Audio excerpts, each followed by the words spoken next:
games underway. Starting here in the lower... Oh, I got to change starboard. I'll let you take the intro, sir. Alrighty, well, spawning here in the lower left-hand corner as the pink Zerg trying to bring his team back to even footing. It is Complexity Sasquatch. And his opponent in the top right, it is the red Protoss, Exo's Pulse. Now, I mean, again, it's really cool because EXO, I think, has a lot to gain from this. I was talking to one of their managers earlier, and they have been training hard for this. They want to win so badly versus Complexity. So, I mean, this isn't some small deal for them. Yeah, I mean, like, Complexity, major team with amazing players on it, and so kind of getting that victory under your belt is a great way to have people start going like, oh wow, who are these XO guys? I haven't really heard of them, but I mean... Yeah, I mean, beating them in a team league, that's by no means saying, you know, EXO is better than every Complexity player out there, but as Senex, my co-caster, has just mentioned, it is some great recognition. Yeah, I also love the Team League format as well because it shows, like, for example, it's not like you beat somebody on ladder. It's not like you kind of randomly stumbled across them and, oh, yes, you're able to take a ladder game off of them. Huzzah for you. That happens, like, quite a bit. Somebody just misreads something or they're not feeling quite up to it that day. Like, this is a prepared match. They've practiced for it. They know what they're getting into in the start of it. And so really, like, both of these teams are ready for what their opponents are going to be throwing at them. And if you can pull out victory in that circumstance, that shows that there was some serious skill there. Yeah, for those who don't know, by the way, this is a best-of-9 team match, every matchup, guys. So, I mean, even if Complexity loses a couple more games, they've got plenty of opportunities to come back. But Pulse might just be the ringer for today. We'll see if he can keep up a win streak. As we've seen a lot of people make win streaks in the past. And it turns out it was my browser killing all of my FPS for whatever reason, so I closed that. So my apologies, guys. I am not looking at chat, but if you do have something important, relay it through Penguin and Senex to me, and I'll respond to it accordingly. But we do have this pylon blocking the natural. Again, very annoying, very typical Protoss tactic, but a very nice response from Sasquatch. Just going for that third. Once again, though, the Forge did go down before the Nexus, not trying for the super greedy Nexus first play, and it doesn't look like he wants to commit too hard to cannons or anything like that, but it's always a risk you need to keep in mind. You usually want to get vision over that third base if you're going to take it really quickly, just so that you don't kind of have it complete, and then all of a sudden you start hearing that horrible pew-pew sound. Yeah, I mean, the thing is, too, a lot of these pro players, they all have somewhat the same openings. It's around that 5-minute mark. You start seeing the deviations, the, I guess, unique traits to their build orders and such. So for the most part, I imagine we're not going to see a whole lot of action out of either of these players anytime soon. And there's the announcer voice. Cut that out, Rifkin. Protoss versus Zerg is just a really stable matchup. I mean, kind of like, as much as I hate to say it, there's almost a right way to do the opening that is superior in almost every way to the other ones, and so you basically just kind of see that the Forge fast expand, very fast 3 base. There's a very small window of timing though where Sasquatch could hit Pulse early enough that there's no no Immortals, no Colossi on the field, and Roaches can overwhelm a Protoss player so easily and so quickly. Alternatively, too, not such a common tactic versus a Protoss player, we have seen Mutalisks absolutely run train on Protoss armies in the past, so anything could happen, and if anyone's capable of pulling off crazy tactics, it's definitely Sasquatch. He's played in a lot of other events, but he's also played in the Team League a bunch, so we've seen a lot of different plays out of him. Yeah, and this is a map that allows for a large number of different styles, and it's really one of the reasons that, honestly, Cloud Kingdom is by far my favorite map in the entire map pool. Because the third base, you can take it as Protoss, but it's not, like, super easy to take and defend, but if you want to go for a 3-base play, you can certainly do that. Additionally, if you want to go for any kind of 2-base all-in, there's a number of places that you can try to hide the pylon, which are very useful. Mutalisks, as you mentioned, can bounce particularly between this third base and the main, just back and forth, and if they don't have Blink Stalkers to respond to that, it's so hard to deal with and a great way to punish a Protoss player who's trying to do too much economically greedy. So I'm really just waiting to see the tech get planted down. A funny remark just to relate to last game. I mean, Protoss, one of their greatest weaknesses are the fact that they're a very immobile race. You know, Zerglings on creep get around the base, no problem. You know, the Roaches move so fast. Terrans have the drop ships here and there, but the Protoss, aside from having Blink, don't have the best way to get to and from location, so you can hit them with a lot of harass. But last game, we did see Pulse kind of reverse that on his opponent, and Fuzzy was caught trying to be in 3 places at once. Yeah, and so will that happen again? Definitely something to find out. We do see the Twilight Council currently going down. There's also Ground Weapons level 1 on the way. This is And going the to Robo very Facility. nicely line up with the timing to immediately let him start +2 weapons. Robo Facility and 3 gateways. A very scary T forming in Pulse's base.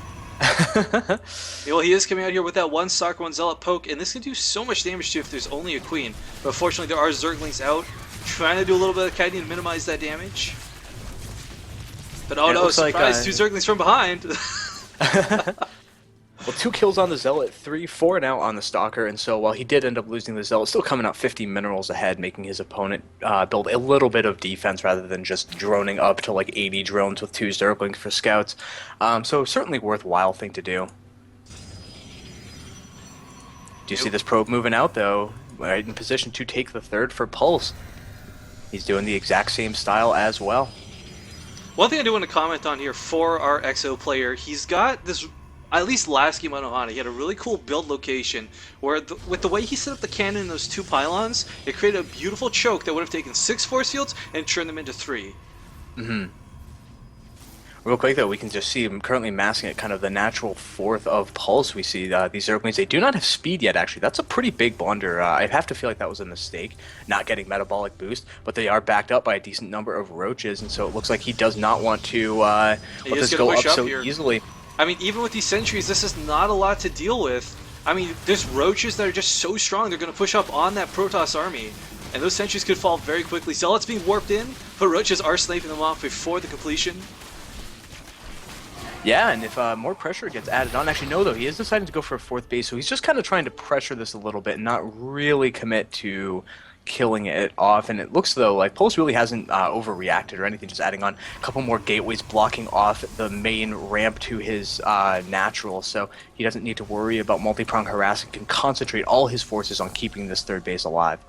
And we already do have a Spire out, and with the +1 melee weapons, this could very quickly lead to Brood Lords again. Yeah, though, I don't actually see the infestation pit, and he's currently banking Sasquatch quite a large amount of gas, so he might actually be going for a Mutalisk. Also, he almost killed the Observer, but didn't. Did the Observer, quickly checking the vision of Pulse, he did see the Spire building, so he should be ready and does have Blink about halfway done.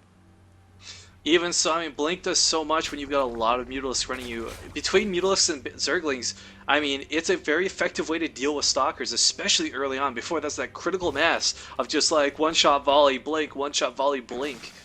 Oh, wow, and check this out in the bottom right-hand corner, Sasquatch. Going for a his 5th. If he can establish this, and if it does stay up, he'll be in a really nice position economically to replace that Baneling army that will be following underneath now 10 Mutalisks. Wow, yeah, and so definitely going for a super high gas style, and I really like this play. Mutalisks kind of have this awkward thing in that they're very good units, but they eat so much into your gas that any late game Broodlord Infestor composition you're trying to build is just massively slowed down. Because right now we currently see 1,300 gas has been invested in these Mutalisks, and so, like, obviously you can't afford any gas-heavy units when you're spending all of it on that. But if you get this 5th base up and running, you can afford it. If Mr. Sasquatch here can snipe off these 7 sentries, those Banelings are just going to run train on what little there is left of the Protoss army. So yeah, that's definitely true. Going to definitely need to see some focus fire as these Mutalisks move across the map. Looks Couple like they're cannons being put down in anticipation. He did see that coming, and more Stalkers warping in. Yeah, all the Stalkers there, and these Mutalisks are forced to immediately pull back. That is the nice thing about Mutalisks, though, is that they can just keep on flitting around, and now all of these sentries have no Stalker support whatsoever. Those 2 cannons, in fact, 2 more being added on as well, will be pretty nice, but here come all of the Zerglings. I mean, force fields would be great, but they only last so long. He's really got to bait that energy, pull back, and fight again later. Coming in here from the north side, the cannon is still in range of that Mutalisk, though. He can't quite find those free hits that he wants. And wow, 5 more Stalkers being warped in.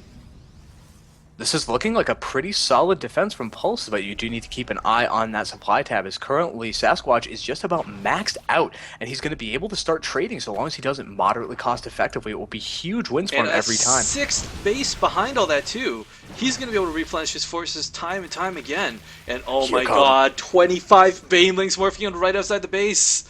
I mean, force fields will deny this for so long, but there's still so many Banelings. There is Psionic Storm starting, and if that can complete, and there's a couple of well-placed High Templar Storms, it will make a lot of this army just completely invalid, because really, Banelings, Zerglings, and Mutalisks all fare very badly against Psystorm, but he needs time to get it out. He's still only 46 seconds in, though he is chrono boosting as fast as he can. And we do a grand total of 36 Banelings on the field right now. Oh my gosh, this is going to be just nasty watching everything slam into the wall. I don't know, I'm starting to get a little bit nervous, so I'm thinking the timing might be missed. Psystorm is almost done. The High Templars are already on the field and are almost have enough energy to start going to work. The Blink Stalkers are in position where there might be a couple of worker kills here, but with a quick response. At the natural, trying to draw a lot of the attention and energy away. They do pick off a couple probes, but really not too many. Oh, a lot of the army. Oh, but the sentries have been pulled. Though. The sentries have been pulled. This is the opportunity that Sasquatch needs to get in there with those Banelings, but I think Pulse kind of knew what was going on. He's moving back, trying to stay in that middle, ready to react. But no, here we go. The swarm is going to come. Deciding to go for it. And these cannons are going to die so quick. Nice, beautiful force fields. Keep the Banelings away from the army, but Picking unfortunately... off the High Templar, though. They all had storms available to them, but none of them were able to cast it, as all the Zerglings just wiped them out. And that Nexus fell in an instant as, I believe, 12 Banelings detonated on it. Denying that third is going to be huge for going forward. Look at the bank Sasquatch has right now, to Pulse's very small pittance of an economy in comparison. I mean, and here come bases. All of the Banelings as well. I mean, you can do incredibly inefficient 33 more like Banelings! There's a lot of force field energy, though, so I mean, it's going to be difficult to effectively use these Banelings. Yeah, he has to get those sentries off the field somehow, otherwise the force field will be able to keep them at bay, and if there's even that nice little kind of pocket created that have Psystorms then land on it, that can be totally game-ending. So right now we see the huge engagement, but huge storms going down, and really a large number of those Banelings being wiped out before they're able to do anything. But the Zerglings are storming on top of the Stalkers with the Mutalisks, and Mutalisks, they trample over Stalkers. Look at this. Being forced to blink back time and time again, but without the Zergling support, the Mutalisks are drawn back. However, look at this sending 17 more Mutalisks on the way. There's going to be no problem wiping out what few Stalkers are left for our Protoss player. Yeah, right now Pulse desperately needs to retake this base. I mean, he just cannot afford to keep on trading, and it looks like he's going to try and move in and do some harassment, but even if he kills off a base, his opponent will merely have to go down to a 5-base economy. Oh, Mutalisk coming in here, just going straight for the Stalkers. The reinforcements coming in now, and there's just too many Mutalisks sniping off that Warp Prism. No more reinforcements, and Banelings coming from behind. But there it is, well played.